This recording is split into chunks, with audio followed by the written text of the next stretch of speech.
नमस्ते दोस्तों, राम राम सा स्वागत है आपका हमारे यूट्यूब चैनल हरि ज्ञान पर। तो दोस्तों, सेमेस्टर के एग्ज़ाम चल रहे हैं, सेकंड सेमेस्टर के, उनके डीएस पेपर आज से शुरू हो रहे हैं। Rajasthan university exam 2026 UG second semester regular और नॉन कॉलेज दोनों के लिए डीएस पेपर इम्पोर्टेंट ट्यूशंस। ये तो मेरे पास कंटेंट पहले से अवेलेबल था, इसलिए मैंने ये वीडियो बना दिया।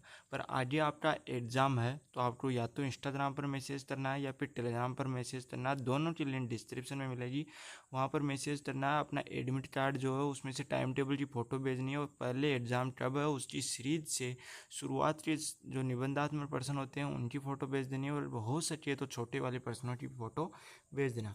तो इस वीडियो में बताने वाला हूँ बीए यानी कि बीए की जो इकोनॉमिक्स अर्थशास्त्र का पेपर है 13 जून को, उसका पेपर आज बताने वाला हूँ।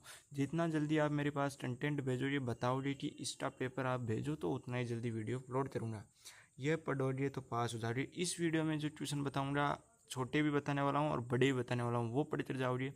मेरी गारंटी है 50% पेपर आपको मिल जाएगा और पास आराम से हो जाओगे। अगर पेपर यहाँ से पढ़कर गए तो यहीं से आएंगे पर्सन। इसी जो डीएस पेपर बता रहा हूँ वहाँ से आराम से आपको 50% से ज़्यादा ट्यूशन मिल जाएंगे। तो वीडियो को शुरू करें उससे पहले चैनल को सब्सक्राइब कर लेना, वीडियो को लाइक कर लेना, क्योंकि आपको इस चैनल पर सभी पेपर्स के डीएस पेपर मिलेंगे जिनकी आप डिमांड करोगे। कमेंट कर देना कितनी तारीख को एग्ज़ाम है, किस सब्जेक्ट का है।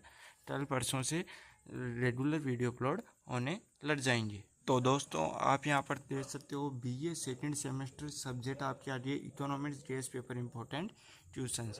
पहले आपको छोटे प्रश्न बताने वाला हूँ, फिर बड़े प्रश्न बताने वाला हूँ। छोटे प्रश्न आ गए, पहला आ गया आर्थिक विकास। आपको पढ़ लेना आर्थिक विकास क्या होता है, राष्ट्रीय आय क्या होती है, अर्थ बताइए, मानव विकास सूचकांक क्या होता है।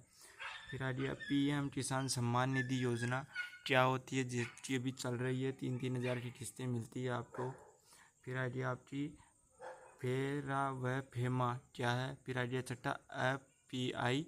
फिर आ गया आपका सातवां प्रश्न वैश्वीकरण। इन प्रश्नों को तो आप सीरीज में ढूंढने की जरूरत नहीं है, यहाँ से देखो यूट्यूब पर या गूगल पर सर्च कर लो वैश्वीकरण क्या है, एफपीआई क्या है, पीएम किसान सम्मान निधि क्या है, और पढ़ लो। जो बड़े ट्यूशन है वो डायरेक्ट सीरीज में आपको देखने के लिए मिलेंगे, वहाँ से आप पढ़ सकते हो। आठवां सवाल आ गया आपका नीति आयोग के कार्य क्या क्या है। फिर अगला सवाल आ गया आपका अन्नपूर्णा योजना क्या है। फिर आ गया आपका राजस्थान जन आयोग जनसंख्या आयोग क्या है। फिर आ गया 11वां नाबार्ड के कार्य क्या क्या थे। फिर आ गया 12वां सवाल गरीबी रेखा क्या है, मतलब ये जो बीपीएल में आते हैं वो गरीबी रेखा से नीचे आते हैं परिवार। 13वां आ गया आपका विदेशी व्यापार क्या है। 14वां सवाल आ गया नवीन उद्योग नीति उद्देश्य क्या है, जो नवीन उद्योग नीति थी उसके उद्देश्य क्या है। फिर आ गया आपके यहाँ से बड़े प्रश्न। तो बड़े प्रश्नों की बात करें, मानव विकास के संकेतक साक्षरता स्वास्थ्य व पोषण की विवेचना कीजिए।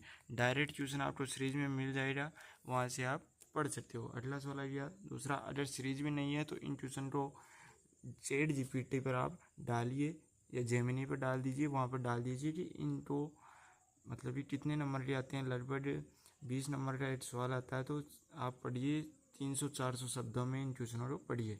भारतीय अर्थव्यवस्था की वर्तमान एवं पूर्व की विशेषताएं की विवेचना कीजिए। फिर आइए तीसरा, भारत में कृषि, पूरा बड़ा क्वेश्चन आएगा। कृषि कितने प्रकार की होती है, किस प्रकार से होती है, कहाँ कहाँ कौन सी होती है। चौथा सवाल आ गया सेवा क्षेत्र का अर्थ बताइए, महत्व और सुधारों का वर्णन कीजिए। फिर अगला सवाल आ गया आपका पांचवा, भारत में उद्योगों की भूमिका के महत्व पर प्रकाश डालें एवं उद्योगों की समस्याओं और समाधानों का विवेचना कीजिए। फिर अगला आ गया आपका छठा सवाल, अंत मुद्रा कोष और विश्व व्यापार संगठनों के उद्देश्य का विवेचन कीजिए। अगला सवाल आ गया सातवां, भारत में विदेशी व्यापार की संरचना और प्रवृत्तियों पर चर्चा करें। फिर अगला आठवां सवाल आ गया आपका, भारत में आर्थिक नियोजन क्या, मतलब कि आर्थिक नियोजन, ये ट्यूशन आपको मिल जाएगा, वर्णन कीजिए, विवेचन कीजिए। फिर नौवां सवाल आ गया नीति आयोग के गठन, आपत्तियों और कार्यों पर चर्चा कीजिए, प्रकाश डालिए। अगला आ गया 10वां सवाल, भारत में गरीबी और बेरोजगारी के कारण उन्हें दूर करने, मतलब कि गरीबी और बेरोजगारी के क्या कारण है, उन्हें दूर करने के लिए किए गए सरकारी प्रयासों की विवेचना कीजिए। इस क्वेश्चन आ सकता है इम्पोर्टेंट मान लीजिएगा। तो ये ट्यूशन मैंने आपको बता दिए हैं, बड़े और छोटे ट्यूशन, यहीं से आपको पेपर देने के लिए मिलेगा। आगे भी कौन सी सब्जेक्ट के जीएस पेपर चाहिए कमेंट कर देना टेलीग्राम पर या इंस्टाग्राम पर। मेरे पास सीरीज के जो ट्यूशन होते हैं शुरुआत के, उनकी फ़ोटो भेज देना, जल्दी पेपर उपलब्ध करवा दूंगा। धन्यवाद। जय हिंद, जय भारत।